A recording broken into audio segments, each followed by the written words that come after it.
Hello everybody, कैसे हैं सभी। हमने पिछली क्लास में पढ़ा था भारत के स्थलीय प्रदेश स्थलीय सीमा के बारे में, यानी भारत की जो स्थलीय सीमा है किन किन देशों से स्पर्श करती है, किन किन देशों से सीमा बनाती है, उसके बारे में हमने पढ़ा था। ठीक है, और भारत की भौगोलिक स्थिति के बारे में भी देखा था। ठीक है ना, भारत की स्थिति क्या है। आज हम बात करने वाले हैं भारत के तटीय क्षेत्र के बारे में। भारत के तटीय क्षेत्र कौन कौन से हैं। ठीक है, तो उसके लिए देखो हम बात सबसे पहले भारत का मैप बना लेते हैं। थोड़ा सा हाथ तंग है, ठीक है। तो देखिए भारत के प्रदेश तटीय क्षेत्र की बात कर लेते हैं। तो उससे पहले हम थोड़ा सा बात कर लें भारत की जो समुद्र भारत का जो क्षेत्र है, यानी समुद्री क्षेत्र जो भारत का, उसमें भारत का कितना अधिकार है, कहां तक अधिकार है। तो भारत का जो है, भारत की देखो एक यहां से हमने एक रेखा मान ली है, यानी भारत की कैसे लेंगे। भारत की जो सीमा है वो कहीं अंदर है समुद्र के, कहीं बाहर है, कहीं अंदर कहीं बाहर है। ठीक है, इसे हमने एक इक्वल सीमा मान ली, यानी इसे आधार रेखा मान लिया। क्या मान लिया इसे? आधार रेखा। तो इस आधार रेखा से 12 समुद्री मील तक, समुद्री मील तक 12 समुद्री, किसी में 12.5 है, किसी में 12 है, तो 12 समुद्री मील तक भारत का जो ये है भारत की प्रादेशिक सीमा। कैसी सीमा है ये? प्रादेशिक सीमा। इसमें भारत का यानी संपूर्ण संसाधन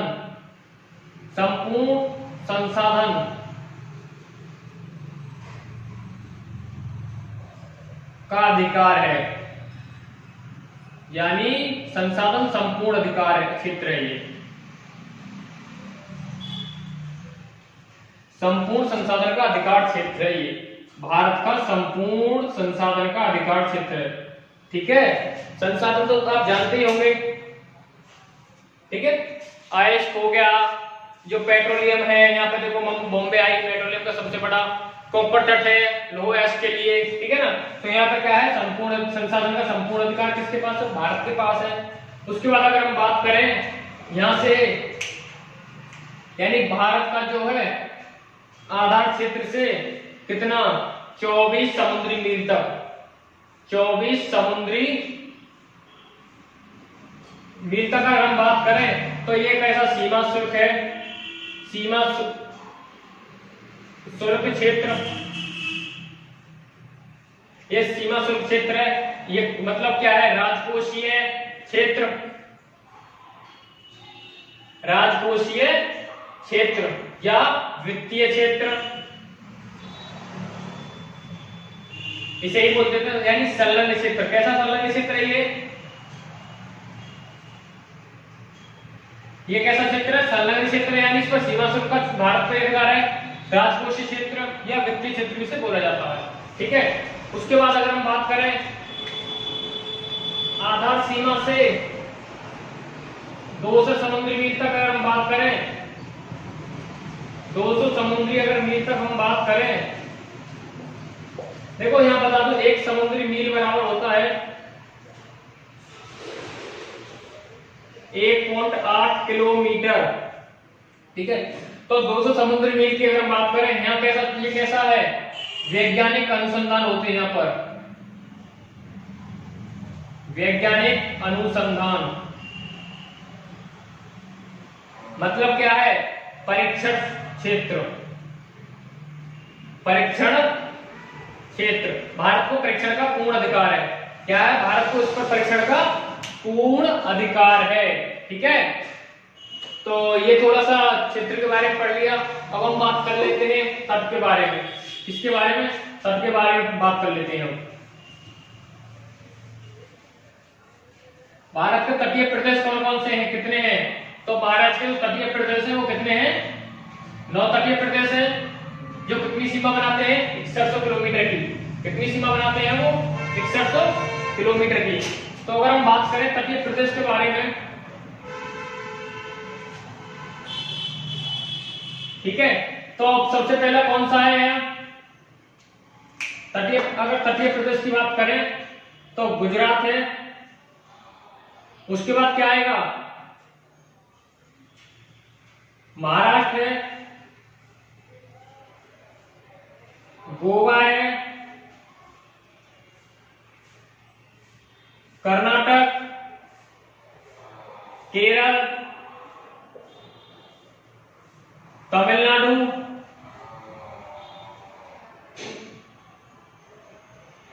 आंध्र प्रदेश, उड़ीसा, पश्चिम बंगाल। ठीक है, तो तटीय प्रदेश कितने हैं, गुजरात, महाराष्ट्र, गोवा, कर्नाटक, केरल, तमिलनाडु, आंध्र प्रदेश, उड़ीसा और पश्चिम बंगाल। ठीक है, इसमें भी देखो इनको दो भागों में बांटा गया है। ये कौन सा भाग है तुम्हारा, गुजरात, यानी ये जो तुम्हारी सीमा है ये किस प्रकार के हैं, इनको हम बोलते हैं पश्चिमी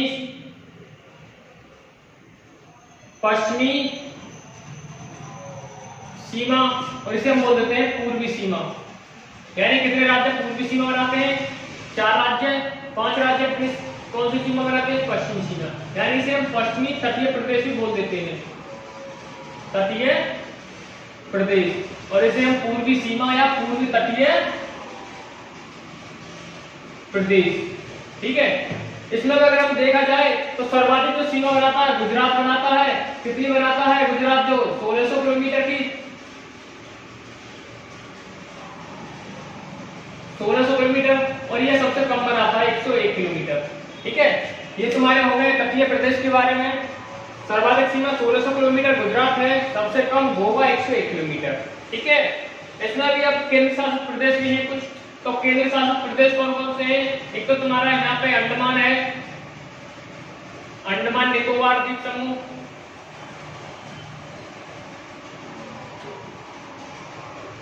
अंडमान निकोबार द्वीप समूह,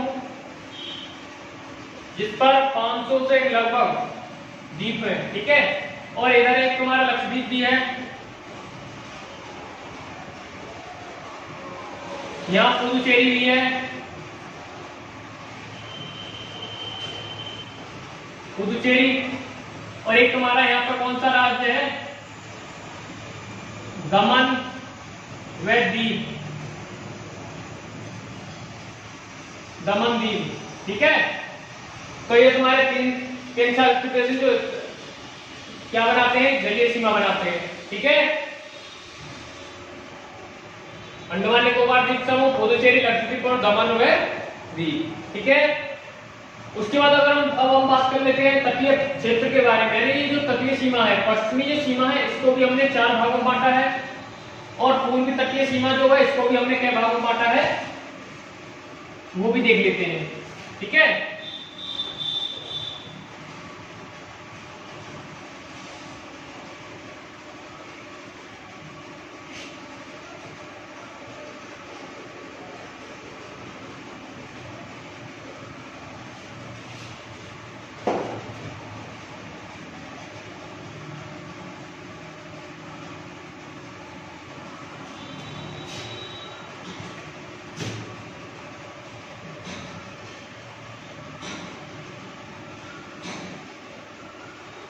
उड़ीसा और ये पश्चिम बंगाल। पहले देख लेते हैं हम पश्चिमी तट, पश्चिमी तट। इसको पश्चिमी तट की हम बात करें तो पश्चिमी तट को हम 4 भागों में बांटा है। पश्चिमी तट को हमने कितने भागों में बांटा है, 4 भागों में बांटा है। पहला कहां से, गुजरात से लेकर के कहां तक है, दमन व दीव तक। कहां तक है, दमन व दीव तक। इसे बुलाया जाएगा कारावाक तट। इसे क्या बोला है, कारावाक तट। कहां से कहां तक है ये है तुम्हारा गुजरात से सर्किट से कहां तक है, ये तुम्हारा दमन व दीव तक। ठीक है ना। उसके बाद दूसरा बात करें हम,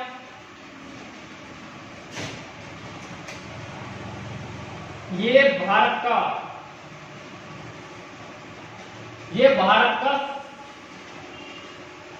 सर्वाधिक तट है। ये कैसा तट है, भारत का सर्वाधिक तट है। ठीक है। उसके बाद अगर हम बात कर लेते हैं दमन व दीव से गोवा तक। ठीक है। दूसरा क्या है तुम्हारा, दमन व दीव से, यानी यहां से दमन व दीव से कहां तक, गोवा तक। ये कौन सा तट है तुम्हारा? कोंकण तट। ये है तुम्हारा कोंकण तट, ठीक है ना। और कोंकण तट जो है तुम्हारा ये, इसे महाराष्ट्र का तटीय क्षेत्र भी बोला जाता है। महाराष्ट्र का तटीय क्षेत्र भी बोला जाता है इसे। कोंकण तट महाराष्ट्र का तटीय क्षेत्र कहां से कहां तक है? दमन में द्वीप से गोवा तक है ये, ठीक है। भारत में सर्वाधिक पेट्रोलियम उत्पादन क्षेत्र, भारत में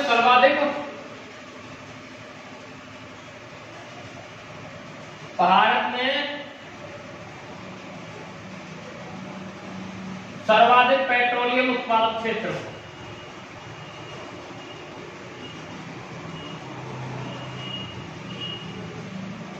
उत्पादन क्षेत्र कहां है? बॉम्बे आई, ठीक है। यहां ही आधुनिक बंदरगाह है।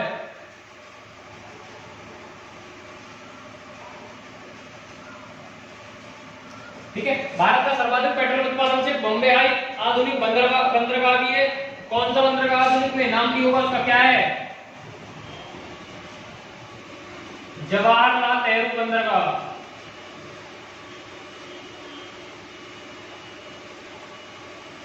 ठीक है, अब बात कर लेते हैं उसके बाद कोंकण तट के बाद कर ले कन्नड़ तट है, ठीक है ना।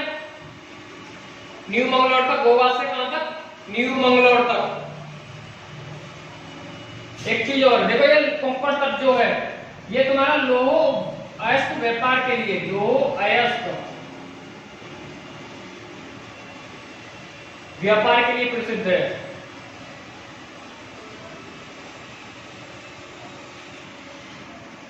ठीक है, कोंकण तट लौह अयस्क व्यापार के लिए प्रसिद्ध है। अब बात कर लेते हैं हम उसके बाद गोवा से लेकर के कहां तक? न्यू मंगलोर तक, कर्नाटक। न्यू मंगलोर, कर्नाटक, ठीक है। गोवा से न्यू मंगलोर तक।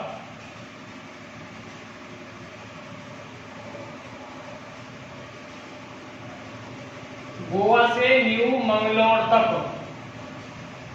इसे क्या बोला जाता है? कन्नड़ तट, कन्नड़ तट। और ये किसके लिए प्रसिद्ध है? लौह अयस्क उत्पादन के लिए।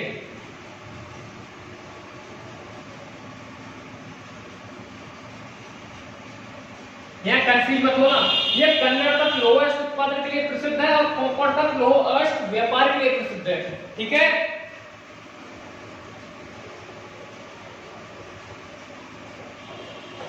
और इसे ही कर्नाटक का तटीय प्रदेश भी बोला जाता है।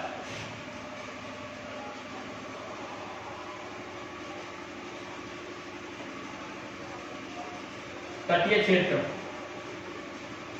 और यही बंदरगाह भी है। कौन सा? न्यू मंगलोर बंदरगाह। क्या है? न्यू मंगलोर बंदरगाह। उसके बाद बात कर लेते हैं हम, आगे बात कर लेते हैं न्यू मंगलोर से तमिलनाडु तक, ठीक है।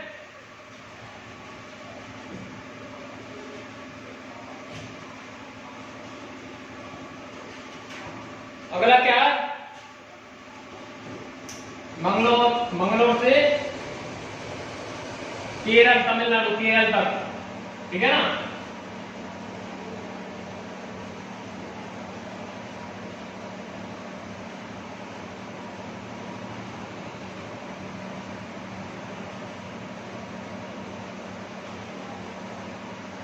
मंगलोर से केरल तक बात कर लेते हैं हम।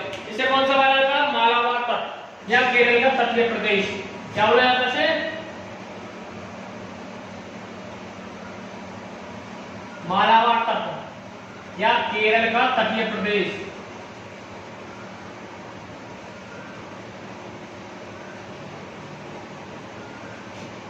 इसे केरल को क्या कहा जाता है? भारत का बागान।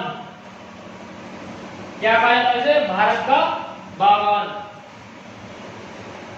सर्वाधिक मानसून आता है यहाँ पे। क्या आता है? सर्वाधिक मानसून कहाँ पे? केरल में।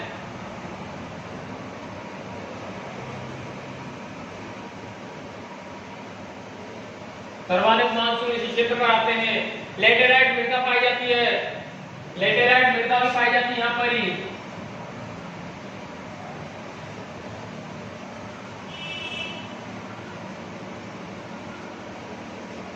खनिज पाया जाता है यहाँ पर ही, ठीक है। लेटेराइट मृदा खनिज हो गया तुम्हारा सर्वाधिक आणविक खनिज, यानी कौन सा है, थोरियम।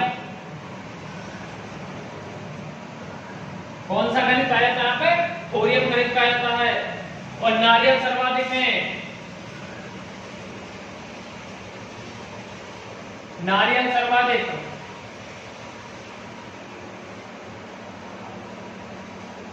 खजूर इत्यादि, ठीक है, यानी खजूर। और एक मसाले के लिए तो प्रसिद्ध है, मसालों का बागान, भारत के मसालों का बागान कहा जाता है केरल को, मसाले, ठीक है। ये हो गए तुम्हारे पश्चिमी तट। कौन कौन से है, पहला कारापार, दूसरा कोप्पड़, तीसरा कन्नड़, चौथा कौन सा हो गया, मालाबार तट हो गया। अब हम बात कर लेते हैं पूर्वी तट की, बात कर लेते हैं। कहां से,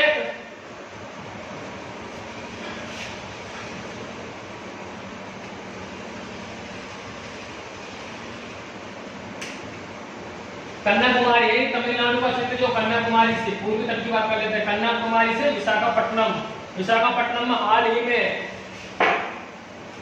गैस लीक हुई है।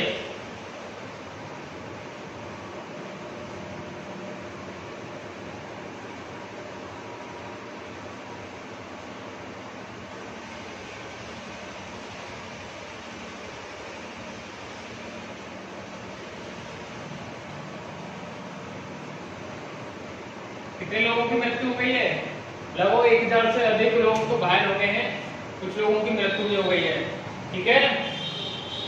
कौन सी कंपनी फैक्ट्री थी, एलजी।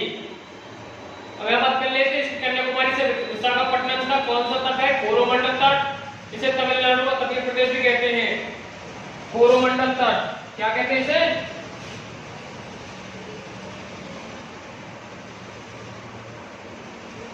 कोरोमंडल तट या तमिलनाडु का तटीय प्रदेश।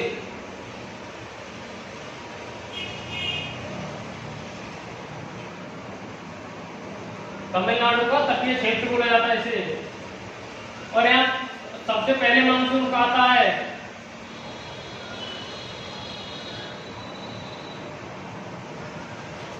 ठीक है, क्या था, सबसे पहले मानसून आता है।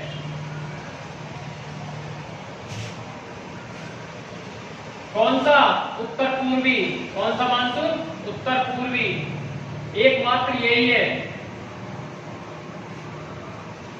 उत्तर पूर्वी मानसून से जो वर्षा होती है, कहाँ होती है, उत्तर पूर्वी मानसून से केवल यही वर्षा होती है। कहाँ, तमिलनाडु में।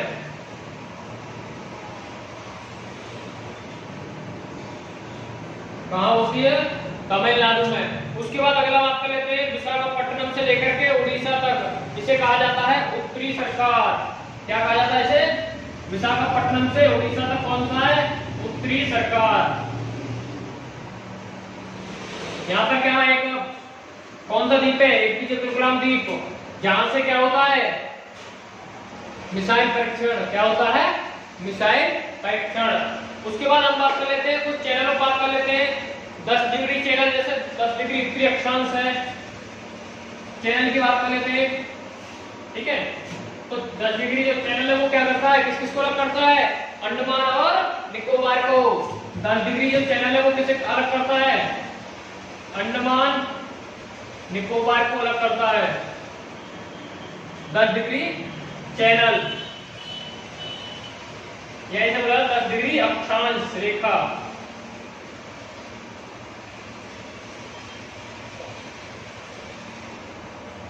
दस डिग्री चैनल या 10 डिग्री अक्षांश रेखा किसे अलग करती है, अंडमान और निकोबार को अलग करती है। 9 डिग्री चैनल की बात करें तो उत्तरी लक्षद्वीप और मिनिकॉय को, लक्षद्वीप और यहाँ देखो लक्षद्वीप है और ये मिनिकॉय, कौन सा अलग करता है, 9 डिग्री चैनल।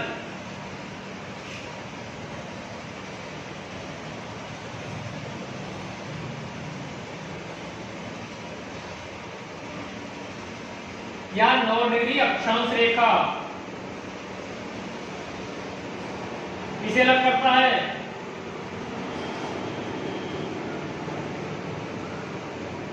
लक्षद्वीप और मिनिकॉय को अलग करता है। 9 डिग्री चैनल लक्षद्वीप और मिनिकॉय को अलग करता है। 8 डिग्री चैनल की बात करें, 8 डिग्री चैनल तो किसे अलग करता है? मिनिकॉय, मालदीव। 8 डिग्री चैनल मिनिकॉय और मालदीव को अलग करता है। ठीक है, मिनिकॉय और मालदीव को अलग करता है। और देखा जाए तो भारत और मालदीव को भी अलग करता है 8 डिग्री चैनल। भारत और मालदीव को भी अलग करता है 8 डिग्री चैनल। ठीक है, उसके बाद कोको द्वीप को जो है तुम्हारा म्यांमार और अंडमान निकोबार को अलग करता है। म्यांमार कहाँ है? या म्यांमार और अंडमान कौन सा द्वीप अलग करता है? कोको द्वीप।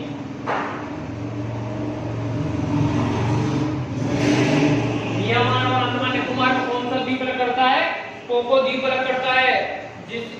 ठीक है, तो कोको स्टेट, कोको स्टेट द्वीप में, कोको स्टेट द्वीप तो कहाँ है? म्यांमार में है।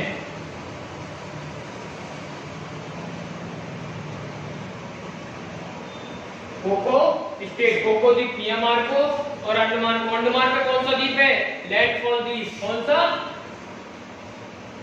लैंडफॉल द्वीप। कोको द्वीप और लैंडफॉल द्वीप को कौन सी जगह अलग करती है? कोको स्टेट। ठीक है, उसके बाद अगर हम बात करें ग्रैंड चैनल, ग्रैंड चैनल किसे अलग करता है? ग्रेट निकोबार और सुमात्रा द्वीप। ग्रैंड चैनल, ग्रेट निकोबार और इंडोनेशिया, सुमात्रा।